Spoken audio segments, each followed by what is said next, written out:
사도행전의 말씀입니다. 그 무렵 불구자가 치유받은 뒤 베드로와 요한이 백성에게 말하고 있을 때 사제들과 성전 경비대장과 사두가이들이 다가왔다. 그들은 사도들이 백성을 가르치면서 예수님을 내세워 죽은 이들의 부활을 선포하는 것을 불쾌히 여기고 있었다. 그리하여 그들은 사도들을 붙잡아 이튿날까지 감옥에 가두어 두었다. 이미 저녁 때가 되었기 때문이다. 그런데 사도들의 말을 들은 사람들 가운데 많은 이가 믿게 되어 장정만도 그 수가 5,000명가량이나 되었다. 이튿날 유다 지도자들과 원로들과 율법학자들이 예루살렘에 모였다. 그 자리에는 한나스 대사제와 가야파와 요한과 알렉산드로스와 그 밖의 대사제 가문 사람들도 모두 있었다. 그들은 사도들을 가운데에 세워놓고 당신들은 무슨 힘으로 누구의 이름으로 그런 일을 하였소? 하고 물었다. 그때 베드로가 성령으로 가득 차 그들에게 말하였다. 백성의 지도자들과 원로 여러분, 우리가 병든 사람에게 착한 일을 한 사실과 이 사람이 어떻게 구원받았는가 하는 문제로 오늘 신문을 받는 것이라면 여러분 모두와 온 이스라엘 백성은 이것을 알아야 합니다. 나자렛 사람 예수 그리스도의 이름으로 곧 여러분이 십자가에 못 박았지만 하느님께서 죽은 이들 가운데에서 다시 일으키신 바로 그분의 이름으로 이 사람이 여러분 앞에 온전한 몸으로 서게 되었습니다. 이 예수님께서는 너희 집 짓는 자들에게 버림을 받았지만 모퉁이의 머릿돌이 되신 분이십니다. 그분 말고는 다른 누구에게도 구원이 없습니다. 사실 사람들에게 주어진 이름 가운데에서 우리가 구원받는 데에 필요한 이름은 하늘 아래 이 이름밖에 없습니다. 주님의 말씀입니다. 하느님 감사합니다.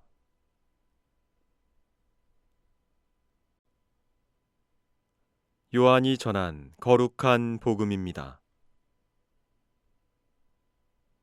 그때 예수님께서는 티베리아스 호숫가에서 다시 제자들에게 당신 자신을 드러내셨는데 이렇게 드러내셨다.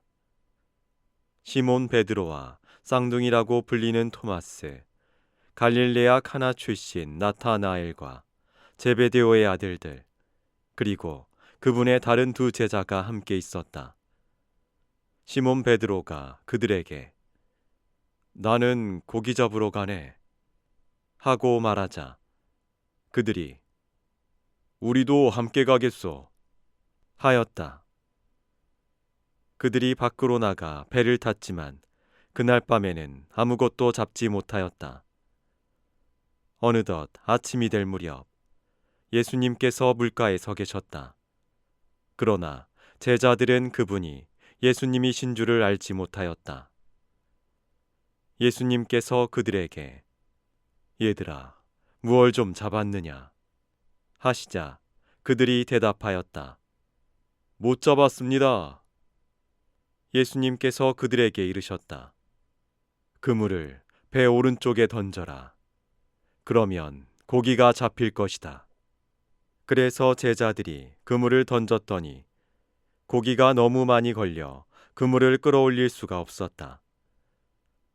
예수님께서 사랑하신 그 제자가 베드로에게 주님이십니다 하고 말하였다. 주님이시라는 말을 듣자 옷을 벗고 있던 베드로는 겉옷을 두르고 호수로 뛰어들었다. 다른 제자들은 그 작은 배로 고기가 든 그물을 끌고 왔다. 그들은 뭇에서 100미터쯤 밖에 떨어져 있지 않았던 것이다. 그들이 뭇에 내려서 보니 숯불이 있고 그 위에 물고기가 놓여 있고 빵도 있었다. 예수님께서 그들에게 말씀하셨다. 방금 잡은 고기를 몇 마리 가져오너라.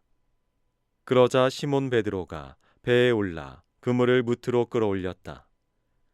그 안에는 큰 고기가 153마리나 가득 들어 있었다. 고기가 그토록 많은데도 그물이 찢어지지 않았다.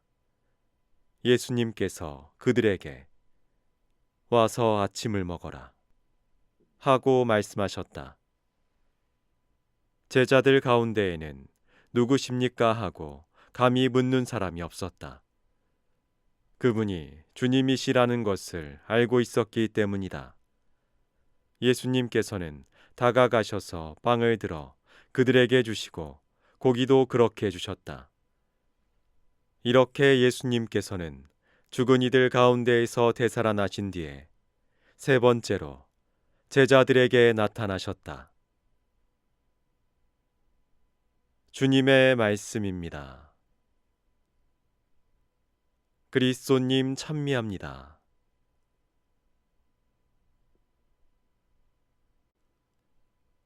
오늘의 묵상. 오늘 복음은 부활하신 예수님께서 제자들 앞에 나타나신 모습을 전합니다.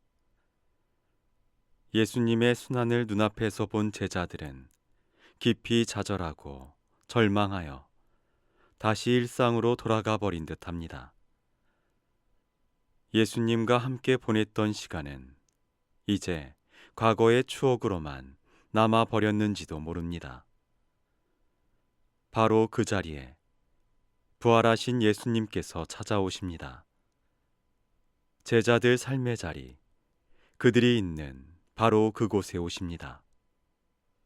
흥미로운 것은 부활하신 주님께서 나타나시는 모습이 처음 제자들을 부르시던 장면과 매우 닮았다는 점입니다.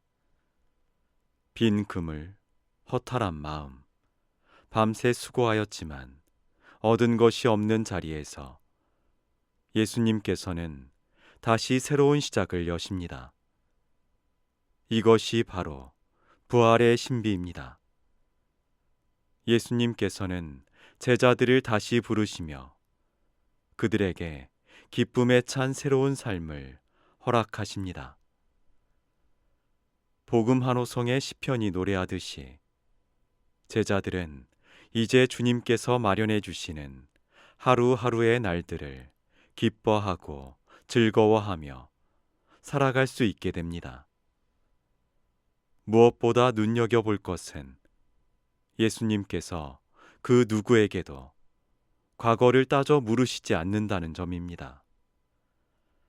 당신을 모른다고 부인한 베드로에게도, 두려움에 떠나버린 다른 제자들에게도 주님께서는 질책보다 희망을 먼저 건네십니다. 처음 부르실 때 그들의 신분도 능력도 물으시지 않았던 것처럼 새롭게 부르실 때도 과거의 실패는 결정적 조건이 되지 않았습니다. 중요한 것은 지나간 과거가 아니라 하느님의 자비 안에서 새롭게 열리는 현재이며 그 현재에 우리가 다시 응답하는 일입니다. 우리도 제자들처럼 부활하신 주님을 바라보며 고백해야 하겠습니다. 주님이십니다. 이 고백이 우리의 삶 전체에서 드러날 수 있기를. 그래서 우리가 만나는 사람들에게도 부활하신 주님의 기쁨과 자비가 전해지기를 기도합니다.